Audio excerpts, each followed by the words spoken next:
Well, Enzo Maresca is not backing down from his comments after the Everton game. And does that show good character from the manager, or is it just more negativity in a time where we really need to just be winning games and focusing on the football?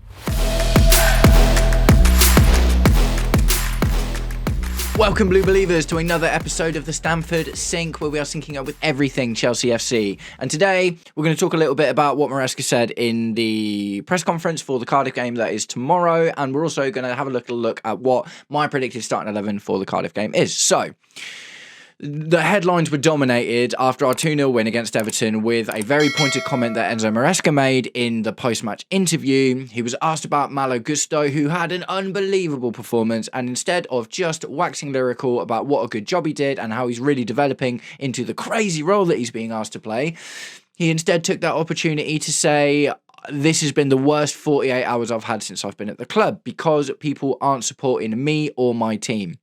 The journalist pressed him on that, obviously, because, you know, as a journalist, that's what you're going to do, isn't it? You're going to be like, okay, we could talk about the game, but you've just dropped a bomb, so let's go for that instead. Of course, that's what the journalist is going to do.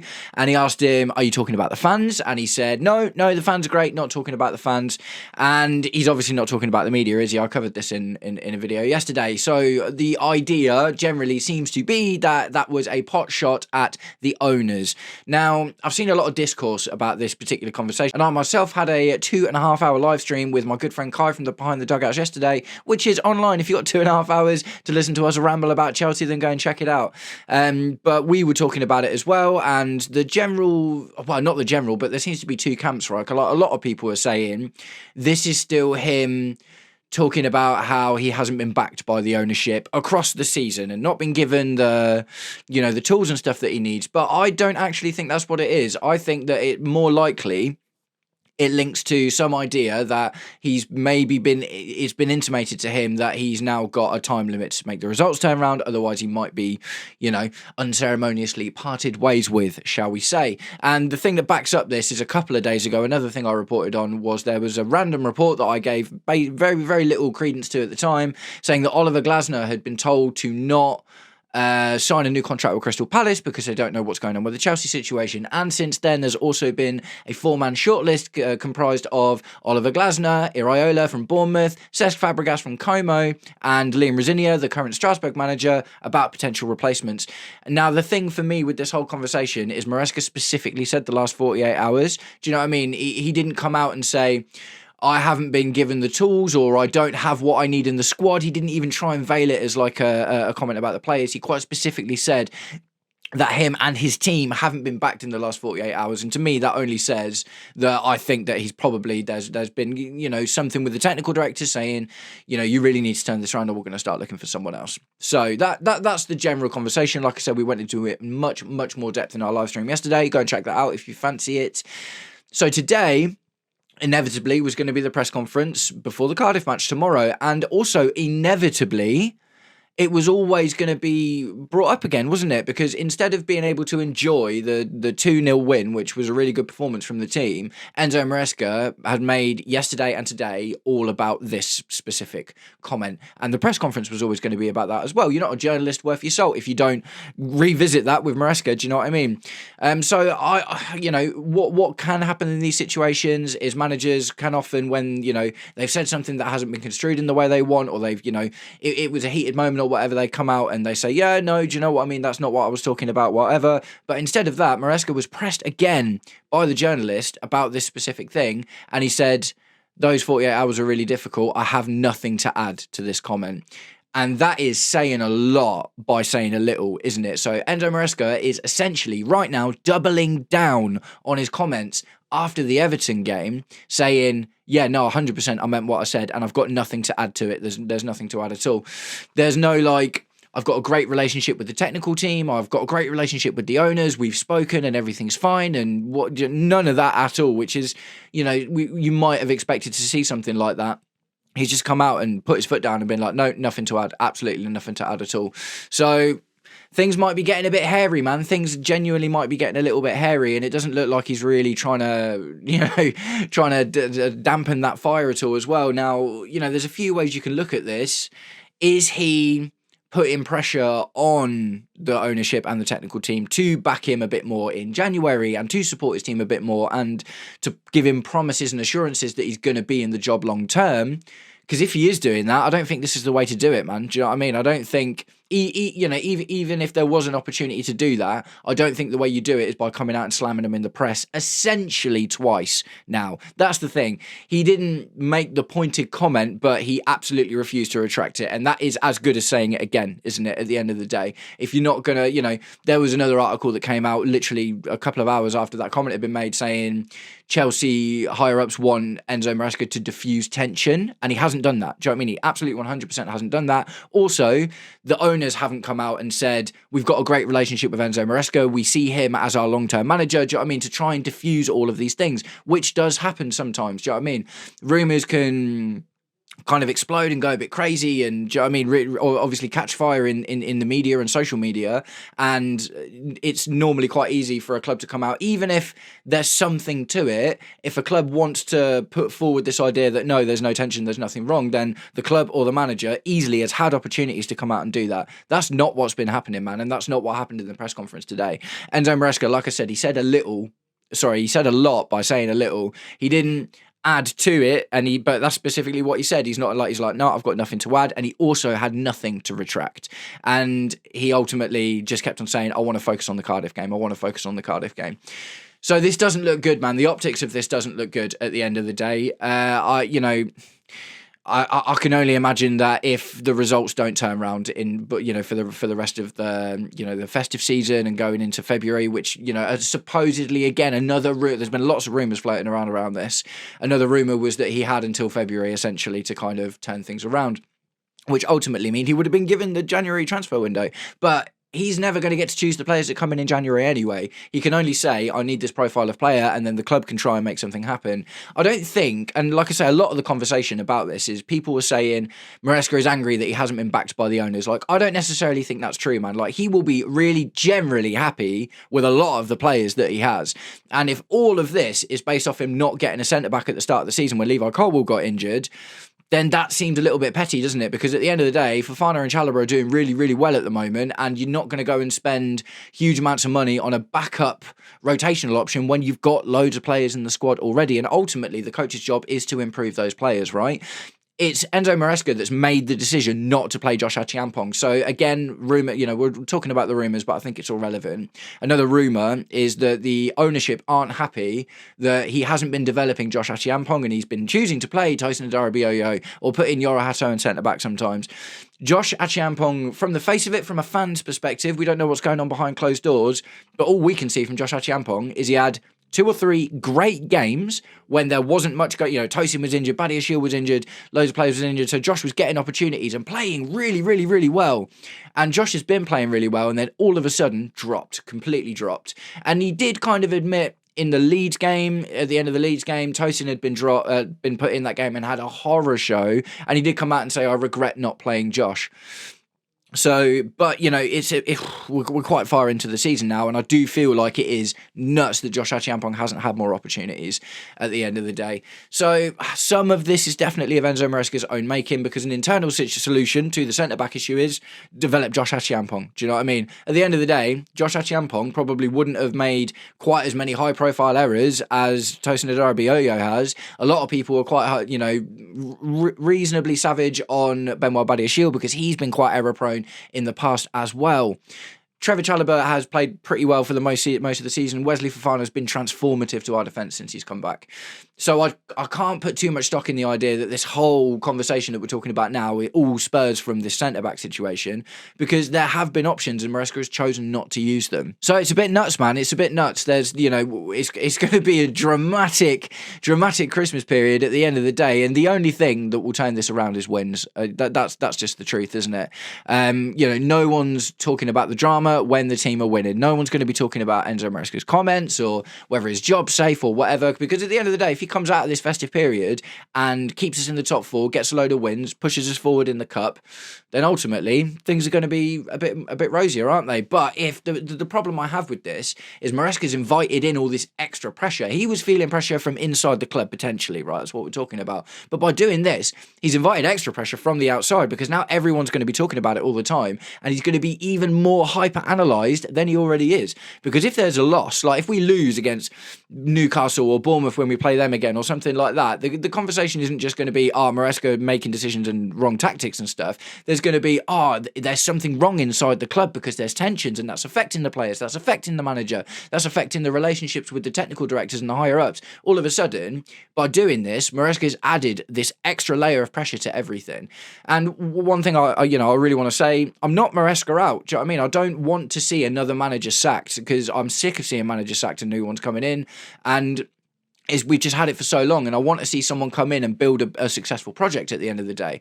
But I don't have an issue with Maresca losing the odd game and needing to improve and learn and stuff, but it's his character, man. I'm starting to really doubt his character. If you want to be the manager of this club, coming out and taking petty, petulant pot shots at the ownership is not going to help anything, and it's not going to help you, it's not going to help your team, because they're going to have this in the back of their heads now. What's going on? Is he even going to be here in a few months? Do you know what I mean? Should I even play for him? Football is as much of a mental game as it is a physical one at the end of the day, and we're long past the days of Jose Mourinho's mind games, but when it comes down to it, man, I do not think Enzo Maresca has handled the situation well, and I think the only thing that can get rid of it now is win after win after win in our next 4 or 5 fixtures. Put a really good run of form together, and that is going to be really, really difficult, because Leeds was supposed to be an easy win. Do you know what I mean? Not an easy win, but they're pretty low in the league at the end of the day. That should have been a win. Atalanta should have been a win. Bournemouth ultimately should have been a win. We've got to play Bournemouth again. We've got Aston Villa. We've got Newcastle at St James's Park, which is a really, really tricky fixture. So, and obviously that's going to be topped off by Man City at the, in January, which is a really, really big test. So at the end of the day, I don't think Maresca's done himself any favours, man. That's just the truth of it. I like Maresca. I like his idea and the tactics and stuff. I think he makes mistakes. I think he overcomplicates things sometimes. And I think playing it simple, as we saw in the Everton game, sometimes is the way to go. And I don't think he spent enough time developing people like Josh Achiampong and for some reason favouring Tosin Adarabioyo, who we got on a free from Fulham. Do you know what I mean? Just, to me, doesn't make a huge amount of sense. But ultimately, what I really wanted was to see him improve. I want him to grow into the role, and he doesn't look like he's doing that. He's not really taking accountability. He is now lambasting, essentially, looks like the technical directors and the owners for not giving him the support that he needs. And instead of just proving them wrong on the pitch, which is what this all comes down to, he's making petulant comments, man, and I just don't think that flies. But that's enough about that for now. That's a bit of a ramble. At the end of the day, I'd love to know what you guys think about it, man. Maresca's support from the fan base in general has been reasonably split for the entire time that he's been here. I am for him in an idealistic world. Do you know what I mean? I like the idea that we can play attacking football and we can be versatile and we can adapt to different teams, and he's done a really good job beating some really tough opponents as well, but struggled when it comes to beating the opponents that we should beat. So let's move past that now and look at tomorrow's game against Cardiff, which ultimately should be a win in the bag. Cardiff are having a great season. They are top of the league. They're in League One at the moment though, so they are 2 divisions below us, but who else was it that gave us a reasonably rough game earlier in the season? I can't remember. We had a game against another League One opposition as well, and we did win, but they made it really tough for us. None of these games are a given at the moment anymore. We've absolutely got to go in with our best foot forward, albeit I do expect a reasonable amount of rotation based on the amount of rotation that Enzo Maresca does and the fact that we've got all of these high-profile games coming up as well. So my starting 11, let's get into it. Here it is. Robert Sanchez in goal, and the reason I say that, now normally, classically, this would be a Philip Jorgensen game, but another rumour, Philip Jorgensen has apparently come out and saying he wants to move on in January. I don't even really blame him for that, to be honest. He needs to get game time, and because of that, his head's just not going to be in it, is it? So we need to win this game in order to not throw the cup. I'll be devastated if Maresca tanks this cup, especially to Cardiff. And for me, having Robert Sanchez in goal is a really safe bet for that. You know, we talked a lot about Robert Sanchez on the stream yesterday, and I think he's earned his spot, man, for the rest of the season, without question so far. Very, very, very little in the way of errors at all, and 0 errors leading to goals in the entire season. The big one was the sending off against Man United, but he hasn't really done anything else like that. So I'd be comfortable seeing Robert Sanchez in the sticks for this one. I'm going to say Malo Gusto at right back / inverting midfield. With Moises Caicedo coming back into the squad now, I don't necessarily expect to see as much of Malo Gusto in the starting 11, especially since Cole Palmer's back as well. I think he'll still feature a reasonable amount, and I do think he'll be brought on every now and again, but I don't expect to see him in the next game in the starting lineup, for instance. But at the end of the day, Malo Gusto, really, really good form recently. I hope he can get himself another goal or an assist and keep adding to his numbers. I expect to see him starting right back. Centre-back pairing, Benoit Badiashile and Josh Achiampong. So there is a really outward chance that we could see Josh Achiampong on the right, Tosin Adarabioyo in the middle and Benoit Badiashile alongside him, but I don't want to see that. I want to see Josh Achiampong playing in the centre-back role because he's done really well there when he has played so far. Benoit Badiashile, this is the game that he's kind of for at the moment. Obviously, he's coming back from injury. He's not been super error-prone this season. This season when he's played, he's been pretty good. Last season, he was pretty error-prone. This season he's been a lot better. Left back / inverted midfielder again, Yoro Hato. Just makes sense. I cannot believe that Yoro Hato's barely gotten any minutes, man. It is crazy to me. Marco Correa is an engine and can play a lot, don't get me wrong, but I have been shocked to see Marco Correa in the starting 11 sometimes when it seemed prudent to maybe be able to rest him. Yoro Hato needs to develop. He's still 19, and again, I don't know if Maresca doesn't like the way he plays or his character or something, but for me, we haven't seen enough of him, and again, this is a great game for him. Midfield pivot, I think this one makes sense. Moises Caicedo obviously hasn't played a huge amount recently. He played in the loss to Atalanta, but with all of these games coming up, he is fit enough at the moment and has had a bit of a rest to play this game and carry on playing other games because he has played a lot of games this season. And again, with our midfield depth being what it is at the moment, it makes sense to me for Moises Caicedo to start in this game. Paired by Andre Santos. Again, another one who I don't think has seen enough time on the pitch recently. Another issue with Maresca is when we're chasing the Atalanta game, instead of putting on Andre Santos, who is kind of good for a goal or an assist occasionally, he put Malo Gusto in the 10. Do you know what I mean? And that just blew my mind, man. Absolutely mental. But I think this is a good opportunity again for Andre Santos to get a start. Facundo Buonanotte in the centre of attack.